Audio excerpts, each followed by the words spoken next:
Cornell and Harvard say that the optimum amount of meat in a healthy human diet is precisely 0. Water, as you know, is the new oil. Nations will soon be going to war for it. Underground aquifers that took millions of years to fill are now running dry. It takes 50,000 liters of precious drinking water to make 1 kilo of beef. Today, 1 billion people are hungry. 20 million people will die from malnutrition. Cutting meat by only 10% will feed 100 million people, and eliminating meat will end starvation forever.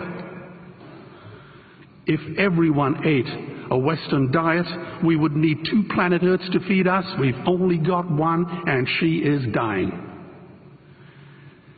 Greenhouse gas emissions from livestock is 50% greater than transport, as Peter said. Cars, trains, buses, ships, lorries, the whole lot.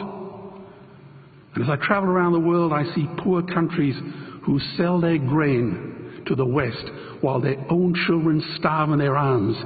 And the West feeds it to livestock so we can eat a steak?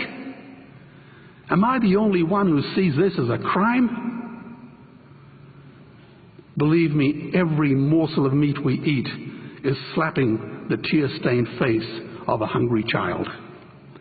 When I look into her eyes, do I remain silent?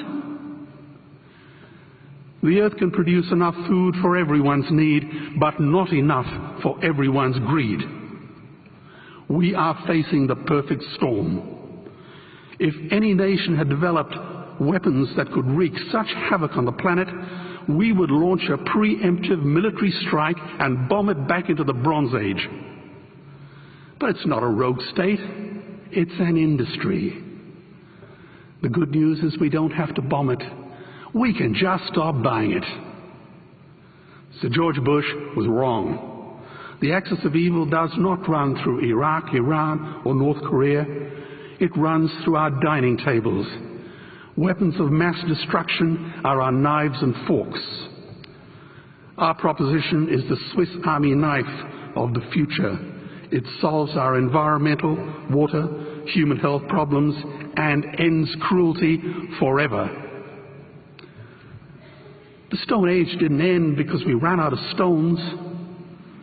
This cruel, disgusting industry will end because we run out of excuses. Meat is like the 1 and 2 cent coins. It costs more to make than it's worth. And I come from the bush. Farmers are the ones with the most to gain. Farming won't end, it would boom. Only the product line will change. Farmers would make so much money they won't even bother counting it, and I'd be the first to applaud them. Governments would love us. New industries would emerge and flourish. Health insurance premiums would plummet. Hospital waiting lists would disappear. Hell, we'd be so healthy, we'd have to shoot someone just to start a cemetery. So tonight I have 2 challenges for the opposition. 2 challenges. Meat causes a wide range of cancers and heart disease. Would they name one disease caused by a vegetarian diet?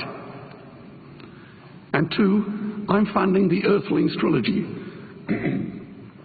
If the opposition is so sure of their ground, I challenge them to send a copy of the Earthlings DVD to all their colleagues and all their customers.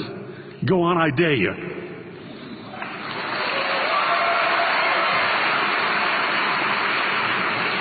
Animals are not just other species, they are other nations, and we murder them at our peril. The peace map is drawn on a menu. Peace is not just the absence of war, it is the presence of justice. Justice must be blind to race, color, religion, or species. If she's not blind, she will be a weapon of terror. And tonight, there is unimaginable terror in those ghastly Guantanamos we call factory farms or slaughterhouses. Believe me, if slaughterhouses had glass walls, we wouldn't be having this debate tonight. You see, I believe another world is possible. And on a quiet night, I can hear her breathing. Let's get animals off the menu and out of these torture chambers. Please vote tonight for those who have no voice. Thank you.